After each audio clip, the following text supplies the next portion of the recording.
So you want to learn how to animate in Krita for free. Krita is a free animation software. Right now I have it running on my Hubion tablet. Once you first load it up, this is what you're going to see. This is going to be your recent images, which if you're new, this is going to be blank. And how you create a new image is you just click right here over on the left. And then it's going to pop up this little page right here. It's going to ask you the width and the height of your canvas. I usually go for 1920 by 1080 for YouTube or anything that's horizontal. But for YouTube Shorts, Instagram Reels, or TikTok, anything vertical like that, I just switch it around and do 1080 and 1920. Then we just hit create down here in the bottom. And when you first load in, your workspace is going to look something like this. This is the default workspace. You got your brushes over here on the right, your layers right above that, and then your color selection right above that. And then all your tools is over here on the left. And if you don't know what something does, you can just always leave your cursor hovering over it and it'll give you a little prompt to pop up saying what that item does. But to get to the animation workspace, we just simply click Windows, Workspace, and Animation. And when you get to the animation workspace, you're going to notice that your color wheel and your brushes are no longer over here on the right-handed side. And our layers teleported over here. But to get our color wheel and our brushes back, it's a simple fix. We go up here to Settings, then go to Dockers, Advanced Color Select, and now we have our color wheel back. And the same process to get our brushes back, we go to Settings, Dockers, and then Brush Presets. And if you want to further customize this, you can pick these up and put them anywhere you want on the canvas. So if you want them over here, you can. But I like to leave mine over here next to my color wheel select. Alright, to actually get started here, you're going to want to make sure you're on your paint layer and not your background layer, because if you do anything on your background layer, you will not be able to use onion skins. If you look down here, the little light bulb ain't there, so that indicates you can't use onion skins. So click your paint layer and then come down here and you can right click and create a blank frame, or you can simply click that little icon right there and it'll also add a blank frame. But go to your first frame right there, and then I like to sketch my outlines in blue. Then we can just toss the ball right there, come down here, add another frame, we can just click that. And now you see our first frame is no longer visible. And to fix that, we can click this little light bulb right here, and now it's faintly red right there. That's called your onion skins. That shows you the layers that's happened before, and if you have any layers ahead, which we'll do that right now, we'll make the ball slowly start to fall. Then if we just add a new frame right here, we can really start stretching out the ball, and then it kind of hits the ground and squashes out. But if we go back to this layer, these two layers are now green and this one's red. The ones in red is your previous frame, and the ones in green is your next frames. And if we look down here in the bottom right, I have 2 layers behind and 2 layers ahead. So I know everything that's going to happen 2 frames behind me and 2 frames ahead of me. And if you click on these little bars right here, it'll turn up the opacity of your onion skins. But I like to keep mine at a low opacity, because if you're doing a lot of frames, it can get kind of hectic. Then if you want to change the colors of your onion skins, you just simply click right there, and that's the color of your previous one. If you want to change your next frame color, you just click the green. Well, you got to exit that one first, but you just click the green, and then you can change your next frame to whatever color you'd like it. Then just exit out of that, and right down here, this is where you pause or play your animation. So if we just spread these out, and you can just click and drag to spread these frames out however far apart you want them or close together. Click our first frame and then hit play, and then you see it plays a little animation. If I open up some of my other examples here, like I said, right here is where you pause or play the animation. I've got my first frame selected, so we just hit play, and then you see the little animation play out. This little number right here indicates what frame that you're on while it's playing. So you see it slowly going up from 0 to 100. Then you slide down here to see all your frames. And then you see my last frame is frame 66. So once it passes that, it no longer moves. But a few little tips right here at the end of the animation, you see our character ain't moving, but his arm is. So I can actually copy and paste him multiple times, so I ain't got to keep drawing him over and over and over.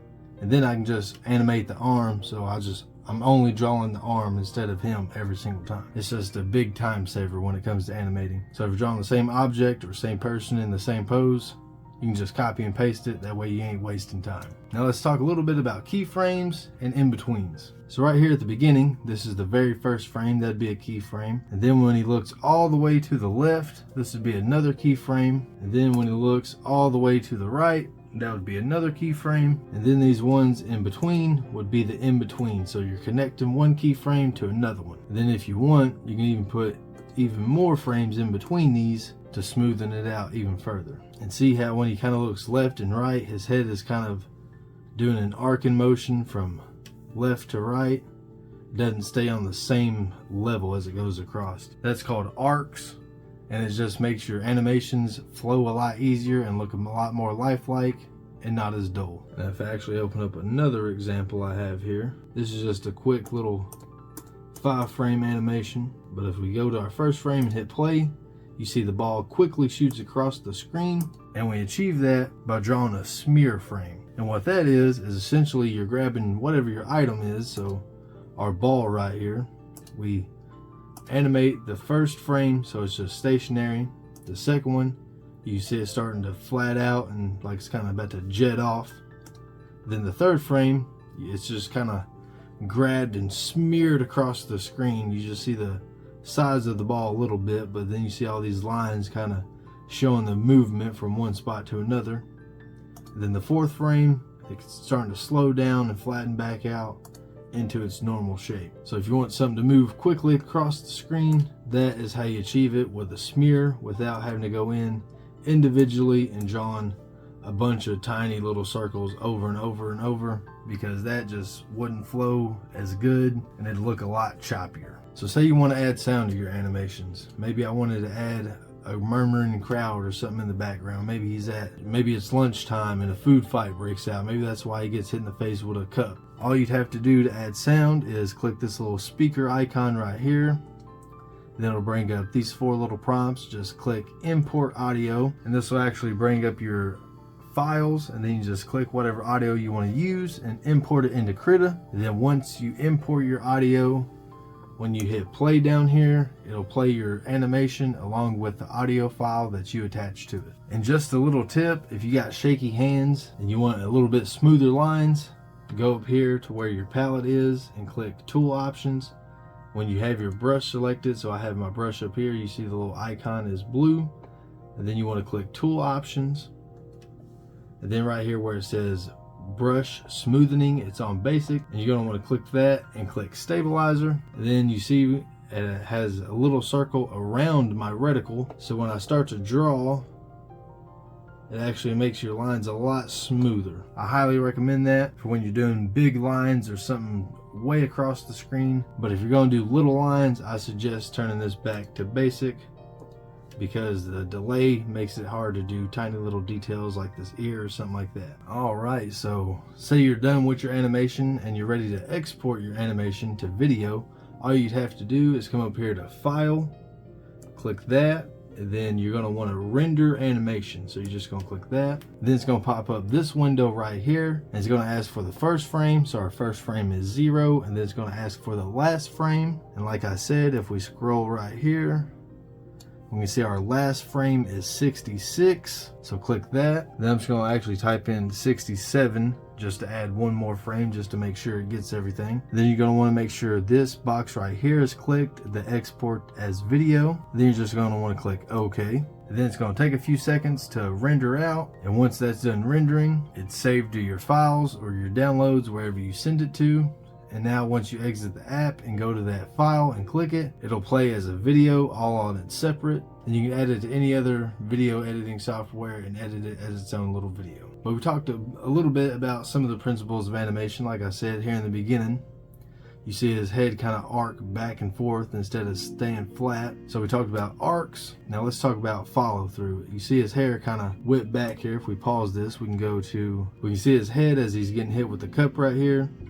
His head goes shooting back, but the ends of his hair is the last to kind of go flying, so it's getting pulled this way a little bit. Then if we click our next frame, you see it whip back. So his head stops, but then the hair keeps going and follows through. What that is called follow through. And what that means is it simply just follows the motion all the way till it ends. And if we go a few frames back, so right here, what this would be called is anticipation. And what this is, it's anticipating an action. So what it is he's anticipating getting hit in the face with this flying cup. So you see his face starting to squinch and his head starting to slowly go back. And then just like before, it arcs backwards. So it don't just shoot down, it kind of goes up and then comes back. And then just like with the splashes that come flying out the cup, they also have their own little arcs. They go flying out. And if we look at this little example I've got drawn up, just a simple little red ball bouncing across the screen. What I use in this is called squash and stretch. If I pause this and come to one of our beginning frames here, it starts out as a solid circle, but as it picks up speed, it starts to stretch and slim up a little bit. So the faster and longer it gets, the skinnier it's also going to get, because you want to keep the volume of the object you're animating the same. That way it don't get too big or too little. You want to keep it the same amount all the way through. So right here, this would be considered a stretch. And then as we get toward the bottom here, as it hits the ground right here, this would be a squash.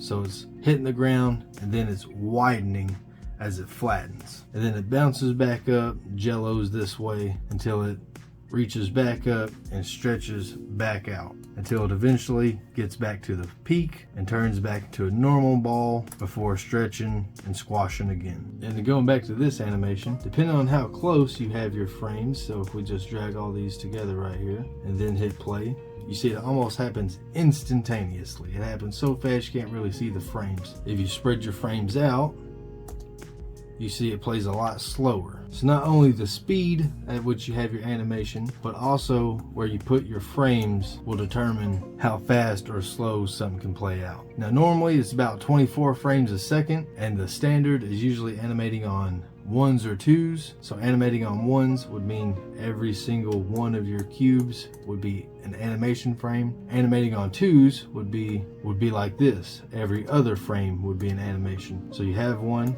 skip one, have one, skip one, have one. So that's animating on one and animating on twos. And if you want to deep dive more into the 12 principles of animation, I highly recommend looking up Alan Becker tutorials on YouTube and looking up his video called The 12 Principles of Animation. But that video specifically helped me animate the few clips I've animated here and other little projects that I've worked on. Well, that pretty much does it for this video. I hope y'all found this video helpful and informative to y'all in some sort of way. If y'all did, or if you just want to share any art with me, I'd love to see it over on my Instagram. But that pretty much concludes today's video. So y'all already know, like, comment, subscribe, share with a friend, and I'll see you next week.